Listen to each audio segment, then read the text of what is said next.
శుభవార్త ప్రార్థన సమయం ప్రేక్షకులకు యేసుక్రీస్తు నామమున శుభములు తెలియజేయచ్చు ఉన్నాను. మనం శ్రమల కాల ధ్యానాల్లో ఉన్నాం. దీనిని మండల కాలం అని కూడా అంటారు. కనుక ఉపవాసమును గురించి కొంత ధ్యానం చేద్దాం. బైబిల్ గ్రంథములో భక్తులైన వారు ఎందరో ఉపవాసములు ఉండి గొప్ప గొప్ప కార్యములను సాధించారు. కేవలం ఉపవాసము కార్యములను సాధించుట కొరకే కాదు, ఆత్మీయంగా మనం అభివృద్ధి చెందుట కొరకు, ఉజ్జీవింపబడుట కొరకు, నిర్జీవమైన స్థితిని పోగొట్టుకున్నట కొరకు ఉపవాసము ఎంతగానో ఉపయోగపడుతూ ఉంది. వారములో ఒక దినము భోజనము మానివేయట శరీరమునకు కూడా ఆరోగ్యమే. కానీ ఈ 40 దినములు అలాగున కాదు. ఈ మండల కాలములో మనము 40 దినములు సుఖోపవాసము అనగా ఒక పూట భోజనమును చేసి మరొక పూట మానివేయుట చేయుట ద్వారా, దేవుని సన్నిధిలో ఎక్కువ గడుపుట ద్వారా గొప్ప దీవెనలు ఆత్మీయంగా శారీరకంగా కూడా పొందుకోగలుగుతాం. పాత నిబంధన కాలములో ఉపవాసం అనగా భోజనమును మానివేయుట, ఉపవాసం అనగా మనస్సును చిన్నబుచ్చుకొనుట, ఉపవాసం అనగా ఆయాసపరుచుకొనుట, ఉపవాసం అనగా దుఃఖపరుచుకొనుట అని తెలియజేస్తుంది. ఉపవాసం అనగా దేవునితో సహవాసం. మనము మన శరీరములను నలగగొట్టుకొని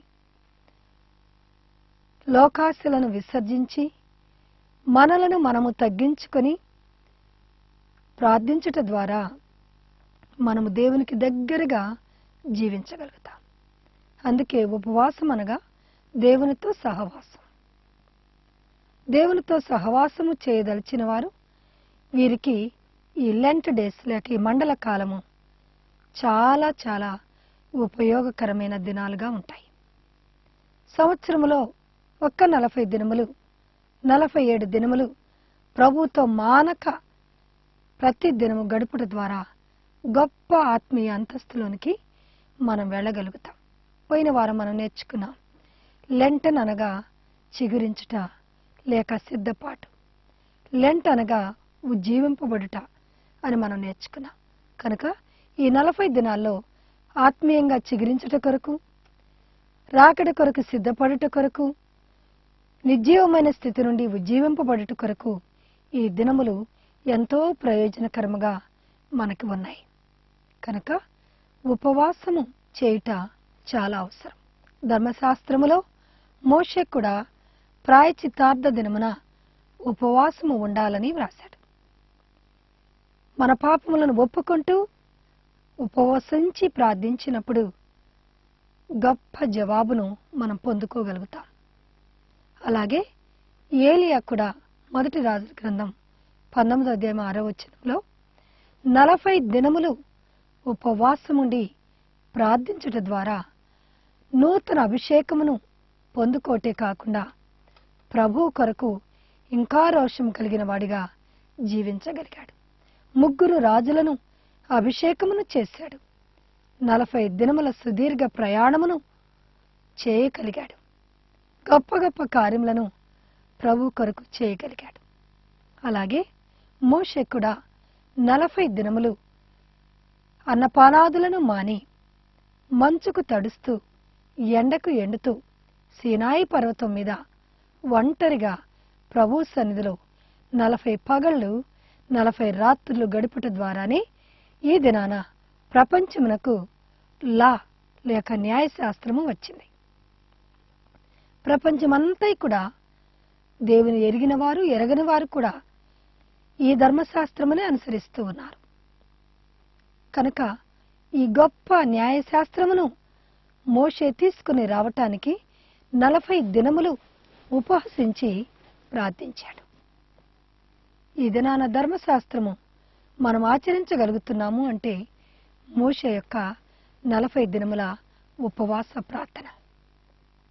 అలాగే యేసు ప్రభువారు కూడా ఈ లోకములో మానవుడిగా జన్మించి 30 సంవత్సరములు తల్లిదండ్రులతో జీవించి 3.5 సంవత్సరములు సేవ ప్రారంభించక ముందు బాప్తిస్మమును పొంది వెంటనే అరణ్యములోనికి వెళ్లి 40 దినములు నిద్రాహారములు మాని ప్రార్థించుట ద్వారా గొప్ప శక్తిని, బలమును, సిలువను మోయగలిగిన శక్తిని, నిందలను, శ్రమలను అనుభవించగలిగిన శక్తిని, అద్భుతములను, ఆశ్చర్య కార్యములను చేయగలిగిన శక్తిని, భూలోకములో ఏ మానవుడు చేయలేనటువంటి సేవను చేయటానికి శక్తిని పొందుకొని ఆయన బయటికి వచ్చారు. గనుక మనము కూడా ఉపవాస ప్రార్థన చేయటం ద్వారా అనేకమైన గొప్ప కార్యములను, అసాధ్యమైన కార్యములను సాధించగలుగుతాం. యూదులైన యూదా జనాంగము, ఎస్తేరు ఉపవసించి ప్రార్థించటం ద్వారా దేవుని యొక్క విశిష్టమైన సహాయమును పొందుకోగలమని వారు ప్రార్థించి తమ జనాంగమును రక్షించుకున్నారు. ఇలాగన బైబిల్ గ్రంథములో అనేకులు ఉపవసించి ప్రార్థించారు. యోవేలు ప్రవక్త 2వ అధ్యాయం 12వ వచనములో, ఇప్పుడైనను మీరు ఉపవాసముండి మనఃపూర్వకముగా తిరిగి నా యొద్దకు రండి, వ్రత దినమును ఏర్పాటు చేసుకొనుడి, మీరు ప్రార్థించండి అని ఒక ఆహ్వానాన్ని ఇస్తున్నట్లుగా మనం చూస్తున్నాం. గత సంవత్సరాలలో నీవు ఉపవాసము చేయలేదేమో, కానీ ఇప్పుడైనను సమయము మించిపోలేదు. ఇప్పుడైనను మీరు ఉపవాసం ఉండి ప్రార్థించడం ద్వారా అసాధ్యమైన కార్యాలను సాధించుకోగలుగుతాం. 47 దినములు నీవు ఉపవాసం ఉండలేకపోయినా, దానిలో సగము దినములైనా నిష్టగా ఒక ప్రతిష్ఠతతో నీవు ప్రార్థించగలిగితే నీవు సాధించలేనిది ఏది ఉండదు. 21 దినములు దానియేలు ప్రార్థించాడు. 14 దినములు ప్రార్థించారు. 7 దినములు ప్రార్థించారు. 3 దినములు ఉపవాసం ఉండి ప్రార్థించారు. 40 దినములు ఉపవాసం ఉండి ప్రార్థించారు. కనుక ఈ సంఖ్యలలో ఏ సంఖ్య నీకు అనుకూలమో ఆ 3, ఆ 7, ఆ 14 లేక ఆ 21 లేక 40 దినములు నీవు నిష్టగా చేయగలిగినప్పుడు గొప్ప కార్యములను నీవు చూడగలుగుతావు. శ్రమలను జయించడానికి గొప్ప సాధనము ఉపవాసము. కనుక ఈ శ్రమల కాల దినాలలో మనం ఉన్నాము గనుక శ్రమలను గురించి కొంత ధ్యానము చేద్దాం. శ్రమలు మనలను మనకు బయలుపరుస్తాయి, లేక శ్రమలు మనలను మన యథార్థతను బయలుపరుస్తాయి. శ్రమలు మన యథార్థతను బయలుపరుస్తాయి. ఎలాగూ అనొచ్చు. ఆదికాండం 22వ అధ్యాయంలో అబ్రహామును దేవుడు శోధించాడు. ఆ శోధనలో, ఆ పరిశోధనలో అబ్రహాము జయము పొందాడు. అబ్రహాము యొక్క యథార్థ భక్తి దేవునికి కనబడింది. ఇందువలన నీవు దేవుని యందు భయభక్తులు గలవాడవని నేనిప్పుడు తెలుసుకున్నాను అంటున్నాడు. కనుక మన భక్తి అనేది శ్రమలలో బయటికి వస్తుంది. మన భక్తి అంత యథార్థమైనదో బయటికి కనబడుతుంది. కానీ కొన్నిసార్లు మన భక్తిలో ఉన్న యథార్థతను మనము బయటికి చూపించలేని వారిగా కృంగిపోయే వారముగా ఉంటాం. అబ్రహాము తన యొక్క శ్రమలలో జయమును పొందాడు. తన యథార్థతను దేవునికి చూపించాడు. అలాగే యోబు కూడా ఎన్ని శ్రమలు వచ్చినా తన భక్తిని విడిచిపెట్టలేదు గనుక యోబును చూచి శ్రమలే పారిపోయాయట. యోబు యొక్క శ్రమలు అతని యథార్థతను ఎత్తి చూపించాయి. అలాగే రెండవదిగా మనం చూస్తే శ్రమ మనలను మనకే బయలుపరుస్తుంది. శ్రమలు మనలను మనకు బయలుపరుస్తాయి. అంటే ఏమిటి? శ్రమలు లేనప్పుడు మనం చాలా భక్తులముగా, విశ్వాసులముగా, ప్రార్థనాపరులుగా కనబడతాం. చిన్ని శ్రమ రాగానే మన భక్తి ఎంతో, మన విశ్వాసం ఎంతో మనకి తెలిసిపోతుంది. శ్రమలు మనల్ని మనకే బయలుపరుస్తాయి. పేతురు నీట మునగనంత వరకు, లేక పేతురు యేసయ్యతో ఉన్నంత వరకు, అయ్యా నేను నీతోనే ఉంటాను, నేను నిన్ను విడిచిపెట్టి వెళ్ళిపోను, చావటానికి సిద్ధమైనా సరే అన్నాడు. కానీ యేసు ప్రభువారికి శ్రమ రాగానే యేసయ్యని విడిచిపెట్టి వెళ్ళిపోయాడు. 3 సార్లు ఆయన ఎవరో నాకు తెలియదని బొంకాడు. తర్వాత పశ్చాత్తాప్తుడై వచ్చి ప్రభు కొరకు హతసాక్షిగా మిగిలిపోయాడు. కనుక శ్రమలు మనలను మనకే బయలుపరుస్తాయి. శ్రమలు ఇతరులకు బయలుపరచడం కాదు, మన బలహీనత ఎంతో, మన విశ్వాసం ఎంతో మనకే అర్థమవుతుంది. కనుక ఈ శ్రమల కాల ధ్యాన సమయంలో మన భక్తిని మనము పరీక్ష చేసుకుందాం. మూడవదిగా చూస్తే, శ్రమలు మనలను ఇతరులకు చూపిస్తాయి. శ్రమలు మనలను ఇతరులకు చూపింపజేస్తాయి. ఇతరులు మనల్ని చూచేటట్లుగా చేస్తాయి. శ్రమలు మనలను ఇతరులకు చూపిస్తాయి. ఎలాగా? శ్రమలలో విశ్వాసులు కనపరిచే విశ్వాసము, ఓపిక, నిరీక్షణ ఇతరుల జీవితాలను మార్చేటట్లుగా చేస్తాయి. శ్రమలు పొందిన వారి యొక్క శ్రమల యొక్క బాధ ఇతరులతో మనం చెప్పినప్పుడు మన బోధ లేక మన బాధ ఇతరులకు బోధగా ఉంటుంది. ఎప్పుడైతే నీ శ్రమలలో నువ్వు జయించి లేచి సాక్ష్యం చెప్తావో అది ఇతరుల యొక్క జీవితాలను మార్చేదిగా ఉంటుంది.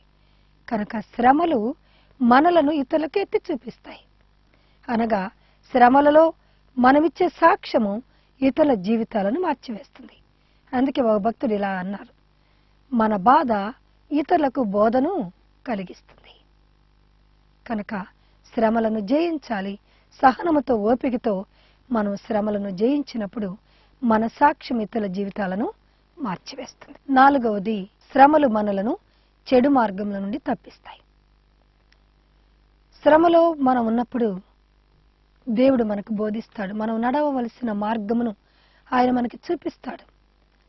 శ్రమ పొందుతున్నవారు చెడుకు దూరముగా ఉంటూ దేవునికి దగ్గరగా ఉంటారు. అందుకే భక్తుడైన దావీదు 119వ కీర్తన 67వ వచనములో ఇలాగంటున్నాడు, శ్రమ కలుగక మునుపు త్రోవ విడిచితిని, ఇప్పుడు నీ వాక్యమందు నేను నమ్మిక ఉంచుచున్నాను అంటున్నాడు. శ్రమలు రాకముందు ఇష్టానుసారంగా జీవిస్తాం. శ్రమలు వచ్చినప్పుడు దేవుని వైపు చూస్తాం. మన చెడు మార్గాలను విడిచిపెడతాం, ఒప్పుకుంటాం, పశ్చాత్తాపడతాం. కనుక మన జీవితాల్లో శ్రమలు రావటం అవి మనకు మేలే. అవి చెడు మార్గంలో పోకుండా మనల్ని తప్పిస్తాయి. ఈ శ్రమల కాల ధ్యానము చేయుచున్న ధ్యాన పరులారా, మీరు శ్రమలలో ఉన్నారా? చెడు మార్గములను విడిచిపెట్టండి. పశ్చాత్తాప్తులై ప్రభు పాద సన్నిధికి రండి. ఆయన మీకు మేలును చేస్తాడు. శ్రమ నొంది ఉండుట నాకు మేలాయను అంటున్నాడు భక్తుడు 119వ కీర్తన 72వ వచనంలో. శ్రమలు మనకు మేలును చేస్తాయి. చెడు మార్గంలో పడకుండా శ్రమలు మనల్ని కాపాడుతాయి, తప్పిస్తాయి. కనుక ఈ శ్రమల కాలంలో ఉన్న మనము, శ్రమలు మన యథార్థతను చూపిస్తాయి.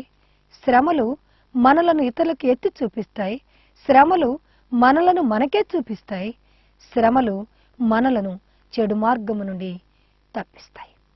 కనుక శ్రమల కాల ధ్యానము చేస్తూ మన శ్రమలను మనము జయించుకోవాలి. ఐదవది, శ్రమలు మనలను శుద్ధీకరిస్తాయి. శ్రమలు మనల్ని శుద్ధి చేస్తాయి. మనకున్న పాపపు మస్తును శ్రమలనే కొలిమిలో కాల్చబడి నప్పుడు బంగారం ఎలా శుద్ధమైన సువర్ణముగా మారుతుందో, శ్రమలనే కొలిమిలో మనము కూడా శుద్ధీకరించబడతాం. మనలో ఉన్న గర్వం, అహంకారం, స్వనీతి ఇవన్నీ కొట్టుకొని పోయి దేవునికి లోబడే హృదయం, తగ్గించుకునే స్వభావం, దీన మనస్సును మనం ధరించుకునేటట్లుగా ఈ శ్రమలు మనలను శుద్ధీకరిస్తాయి. సామెతలు 3:6, హెబ్రీ 12:6లో చెప్పుచున్న వాక్యాలు, అలాగే యోబు 5:17లో దేవుడు గద్దించు నరుడు ధన్యుడు, దేవుడు తాను ప్రేమించు వారిని శిక్షించి లేక గద్దించును అని వ్రాయబడి ఉంది. తాను ప్రేమించు వారిని ఆయన శిక్షించును అని వ్రాయబడి ఉంది.